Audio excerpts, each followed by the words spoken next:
Hello everybody, it's Nick here with Nick Tolman Music, and today we are going to go ahead and continue our guitar lesson series using Hal Leonard Guitar Method Book 2. Let's go ahead and get started.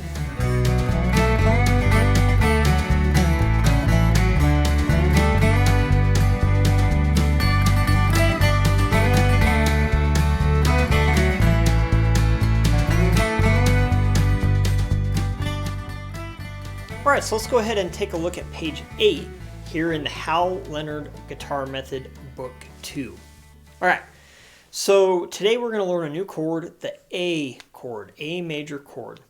And we're going to do a couple exercises to work on that. We're going to kind of walk through that, talk about a couple different fingering options, and kind of get you started. Alright, so right out of the gate, I will just say this chord is kind of an interesting one, and it's kind of foundational in understanding the way the guitar works and what you can do with it. So I don't want you to get too caught up on any one like fingering option or anything like that, and we'll kind of talk through that a little bit, all right?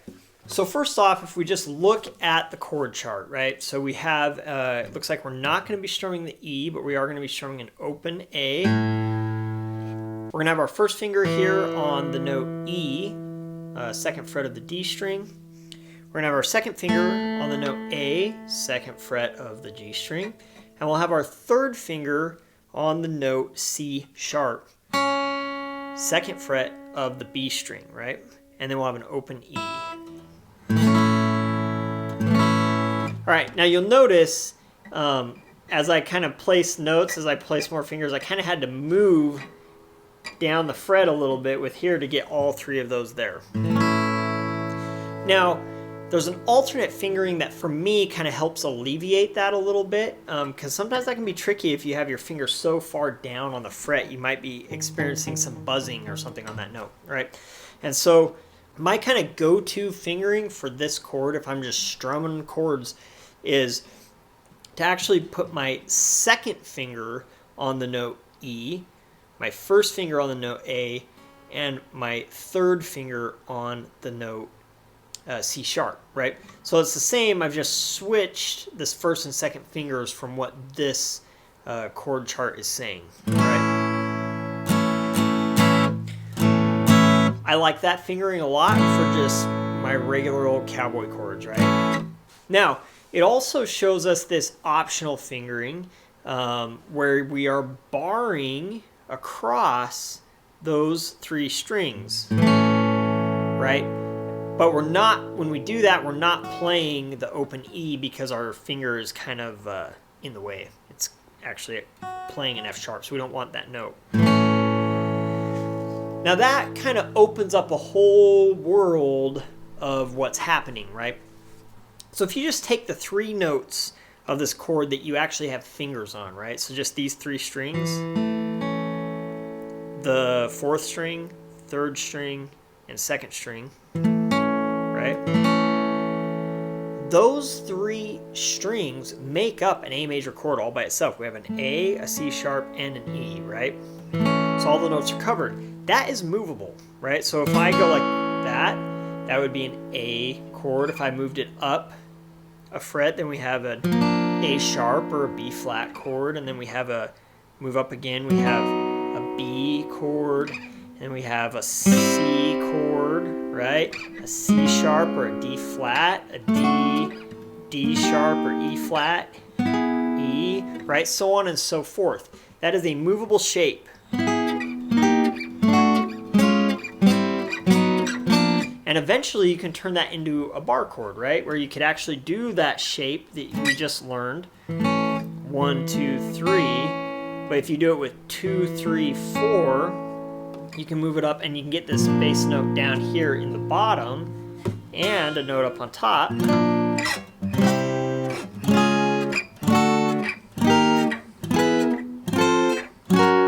Right?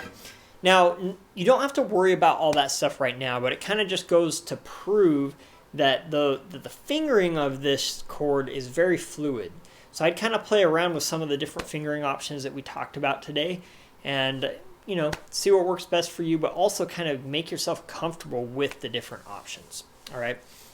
So let's go ahead and apply this. Let's go ahead and take a look at exercise 25. We're going to take our metronome down to 72, and we're going to play this, this exercise. Before we play, I am going to just count the rhythm so we know what we're doing. Here we go.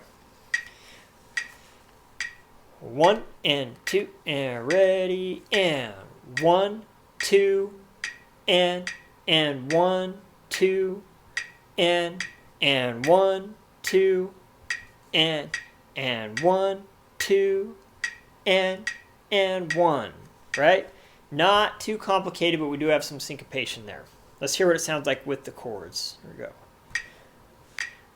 1, 2, and ready, and.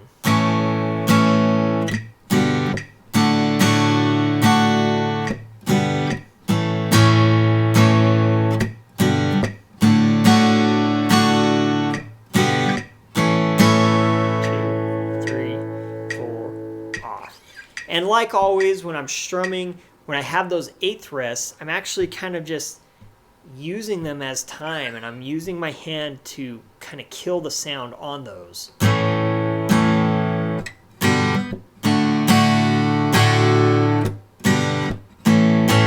Right? There we go. Let's bump this tempo up. Here's 120 on the metronome. See what it sounds like.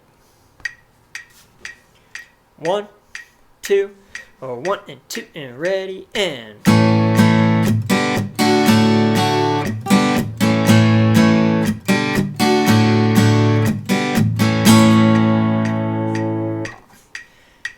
And that's the idea. All right, nice little exercise. Let's go and take a look at exercise 26. We're going to bump the metronome back down, do a little more syncopation, getting used to this A chord. All right. So this one's pretty straightforward. It's an A chord for almost the entire thing, except for we have one D chord in there, all right? Now, moving from the A to the D, this is kind of another reason that I like re-fingering the A chord and doing 2, 1, 3 instead of 1, 2, 3, right? Because then what happens is when I go to the D chord, that first finger is already in place, right? It gives me an anchor finger. If I don't do that, then I have to move all the fingers. It's not too terrible of a move, because I kind of, in this case, I'm going to kind of use my third finger as the anchor as it just slides up one fret, and then I place that D chord, right? So you can kind of look at it either way, but that's kind of how I like to do it, all right? From A to G, like we just did in the last exercise, no matter how you slice it, you're going to be moving all your fingers. But here we go. Here's exercise 26 at 72. I'm going to count the rhythm for you once, and then we'll play. 1, 2, and ready, and 1, and 4, rest. 2, 3, rest. 1, and 4, rest. 2, 3. Right? A lot of rests in that one. That can be a little tricky. 1, rest, and 4, rest. 2, 3, rest.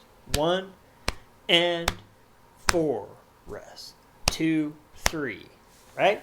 Go ahead and practice counting that along with the metronome and get used to that feel. Here we go, let's play it. 1 and 2 and ready, and.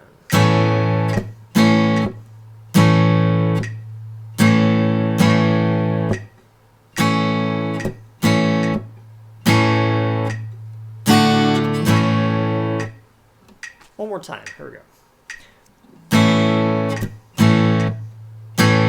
Rest.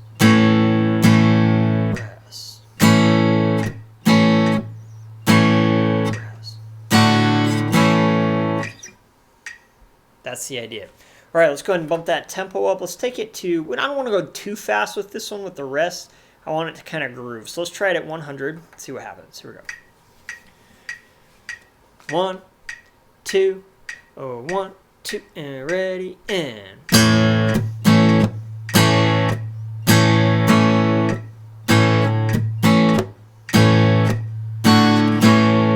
Yeah, let's do that one more time. I like that. Here we go. 1, 2, Oh, 1 and 2 and ready and.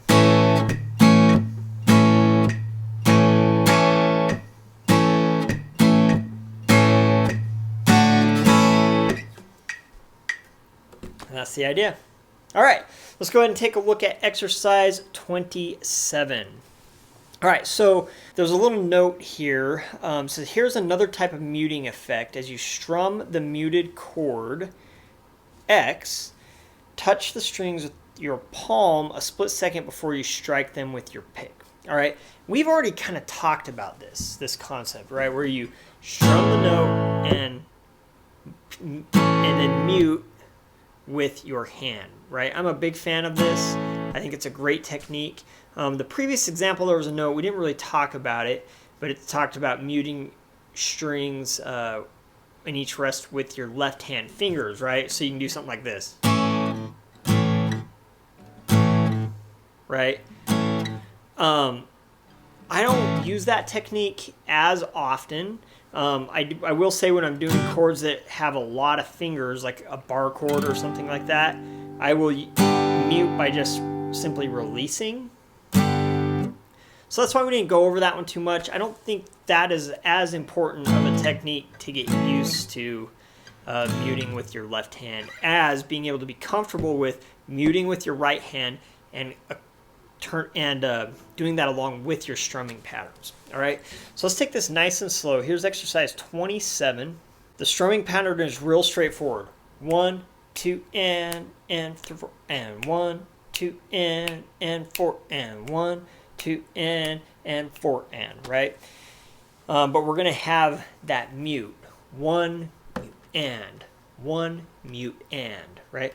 1, mute, and 4, and. 1, mute, and 4, and, right?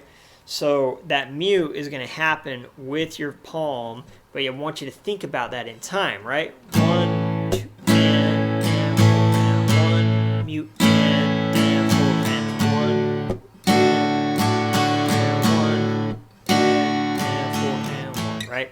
That mute happens in time. Here we go. Let's try it. 72 on the metronome. Oh, 1 and 2 and ready and.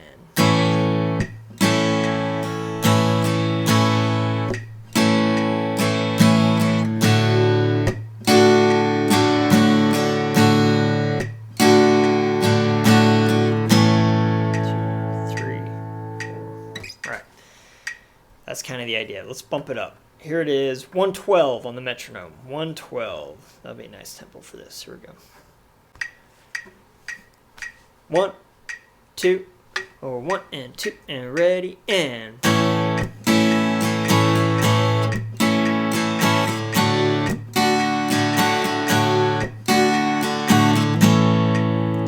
4, off. Right, you're really feeling that groove, almost like it's. But it's all about placing that mute in the right place.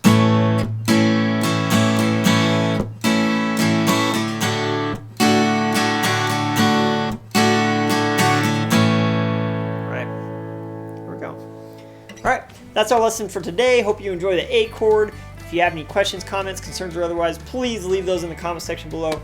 I'll do my best to help you out. And as always, thank you so much for being here. We will see you next time. Thanks.